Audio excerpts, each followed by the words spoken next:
आज जो वक्त ज़्यादा जो तबाह हो रही है उसके ताल्लुक से बताइए। बिस्मिल्लाहिर्रहमानिर्रहीम। देखिए, बिल्कुल तमाम बातें वाज़े और रोशन है, इसमें बताने लायक कुछ भी नहीं है। क्यों? इसलिए कि लगातार मुसलसल तेलंगाना के अंदर ख़ास तौर पर जहाँ हिंदुस्तान भर में ये साजिशें हो रही हैं, हमारे यहाँ बड़ी तेज़ी के साथ में ये काम अंजाम दिया जा रहा है कि किसी न किसी बहाने कई मकामात पर वक्फ जायदादों को यहाँ पर सिर्फ शिया औकाफ़ी नहीं बल्कि बरादरान अहले सुन्नत के भी कई औकाफ़ी ज़मीनों को हड़पा गया, उन्हें नाबूद किया गया, फ़रोख्त किया जा रहा है।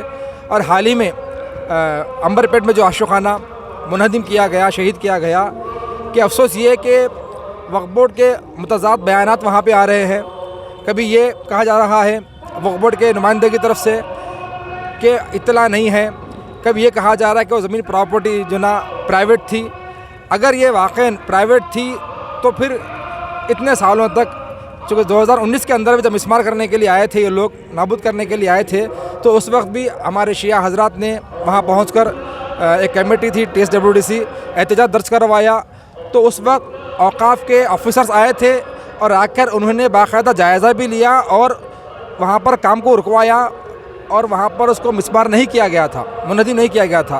ये क्या वजह थी जो अंबरपेट आशिकाने का रुकने के बाद आज तक कोई एहतजाज नहीं हुआ, ना उसके ऊपर कोई चीज़ अभी एक्शन लिया गया, ना कोई प्रोटेस्ट किया गया? देखिए, ये तो जो लोग अभी तक बयान नहीं दिए हैं वो बेहतर जानते हैं, इसलिए कि हक़ीर और फ़कीर का ताल्लुक़ ना तो वक्फ बोर्ड से है और ना ही हमारा ताल्लुक़ किसी भी। जिम्मेदार किसको कारण हुई है? देखिए, ज़िम्मेदार ज़ाहिर सी बात है पूरी तरह वक्फ बोर्ड है।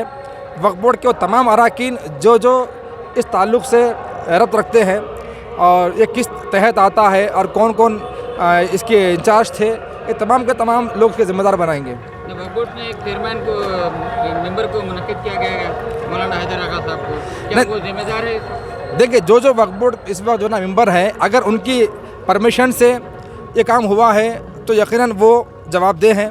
लेकिन अगर उनकी परमिशन से नहीं किया गया है और बग़ैर इत्तला में लायक किया गया है तो उन पर भी लाजिम होता है एज़ ए शिया रुकने वक्फ बोर्ड कि वो अपना एहतजाज दर्ज करवाएँ और इसके ख़िलाफ़ आवाज़ उठाएँ और कौम को भी इस बात से मुत्तला करें और आगाह करें। जब भी आशिकाना या मस्जिद वगैरह टूटी तो वक्फ बोर्ड को नोटिस दिया जाता है, क्या इस बार नोटिस के बगैर जो है ना डिमोलिश किया गया? देखिए, ये नहीं बताया ना मैंने आपको कि इत्तलात मुबहम रखी गई हैं, तज़ाद बातें हमारे सामने आ रही हैं।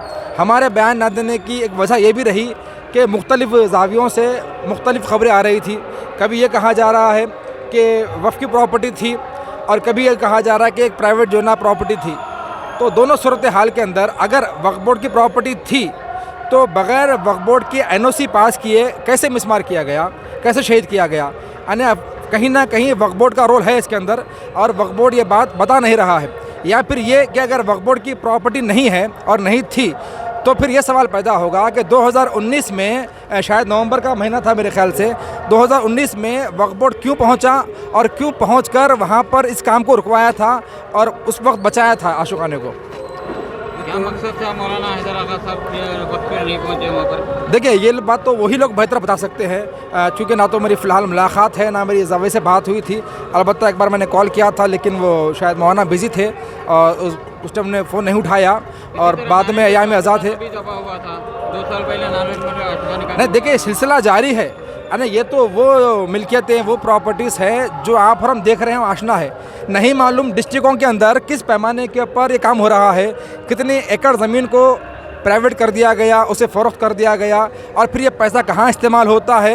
ये तमाम बातें सामने आनी चाहिए, मीडिया पर आनी चाहिए। लेकिन मुसलसल जो है ना कौम को गुमराह करते हुए ये सिलसिला लगातार जारी है वक्फ बोर्ड की तरफ से। जो वाक़यात आ रहे हैं, पेश आ रहे हैं, जो वक्फ प्रॉपर्टी आशिकाना वगैरह तबाही हो रही है, देखिए आप हैदर आगा साहब को क्या रिज़ाइन देना चाहिए या अभी इस सीट पे रहना चाहिए? देखिए, मैं इस बारे में कुछ नहीं कह सकता। क्यों?